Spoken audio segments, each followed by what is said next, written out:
마지막 5번째 바꾼 소비 습관은 가장 효과가 좋아 드라마틱하긴 한데 이것까지 공개해야 하나 싶을 정도로 좀 부끄러운 습관입니다. 5번째 바꾼 소비 습관은 내 스타일을 더 이상 고수하지 않는다는 것입니다. 아마도 제 사라지는 월급 미스테리의 상당 부분이 바로 이 소비 습관에서 기인했던 것 같아요.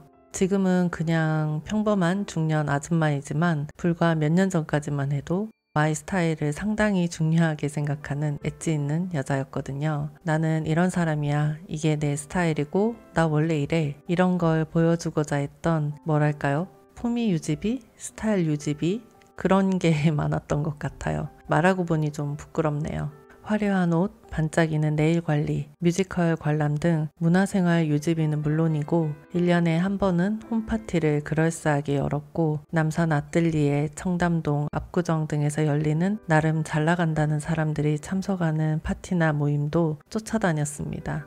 누가 강요한 것도 아닌데 진짜 부유한 사람들 또는 부유한 것 같은 사람들과 비슷한 수준으로 보이기 위해 늘 어느 정도 소비를 유지했던 것 같아요. 지금 생각해보면 내 스타일이야 라고 부자연스럽게 강조했던 건 사실은 진짜 내 스타일이 없으니까 텅텅 빈 별것 없는 내 진짜 모습을 들킬까봐 더 과하게 보여주려고 한 방어적인 행동이 아니었나 싶어요.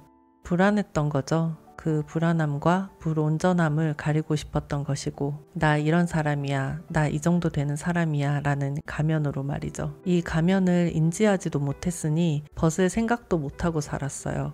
그러다가 어느 날 갑작스러운 어떤 운명적인 각성의 순간이 있었어요. 그 순간을 시작으로 조금씩 가면을 인식하기 시작했습니다. 내가 무엇을 두려워하는지, 왜 불안을 느끼는지, 그럴싸하게 보이기 위해 쓰고 있던 가면의 존재도 인정할 수밖에 없었습니다. 그때부터 서서히 그냥 모든 것이 자연스러워졌어요. 외모도, 행동도, 일상도 모두 아름다워졌습니다. 그거 아세요? 아름답다에서 아름이 무슨 뜻인지.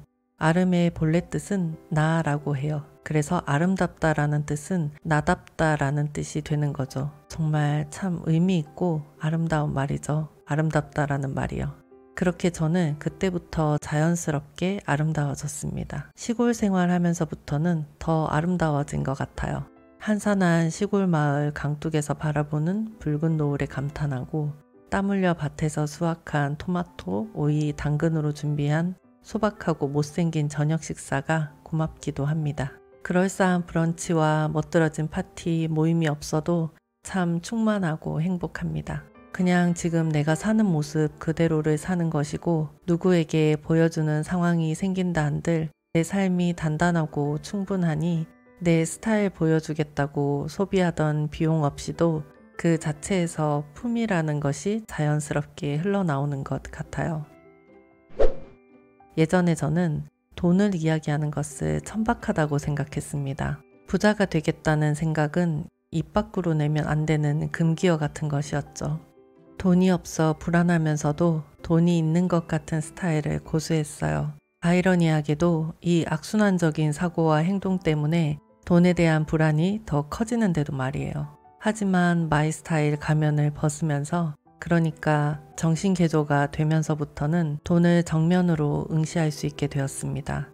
돈을 두려워하거나 불편한 존재로 정의 내리지 않고 나를 도와주고 나의 편이 되어주는 것이라고 믿고 돈을 제대로 공부하기 시작했어요. 그렇게 저는 자본주의의 원리를 스스로 찾아 공부하게 되었고 주식 투자를 시작했습니다.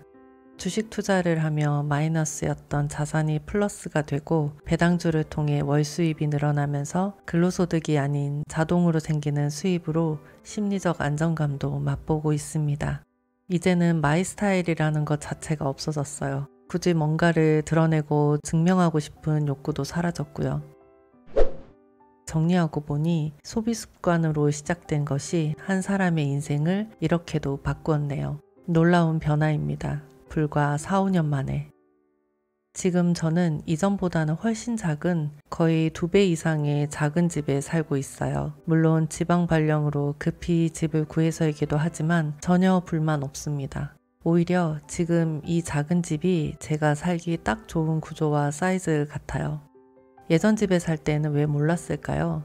그 큰 집이 멋져 보일 수는 있어도 그 집, 그리고 그 집에 맞춘 일상 소비 자체가 얼마나 나에게 과하고 부담이었는지를, 짐이었는지를요.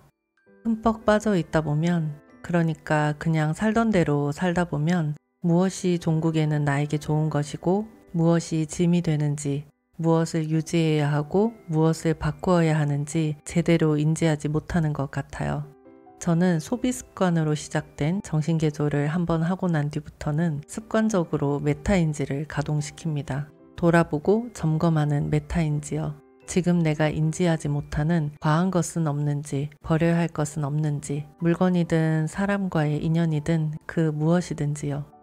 영상 마치겠습니다. 오늘은 여러분도 한 가지 나쁜 습관은 버리고 한 가지 좋은 습관은 새로 만들어 보는 하루 되세요. 감사합니다.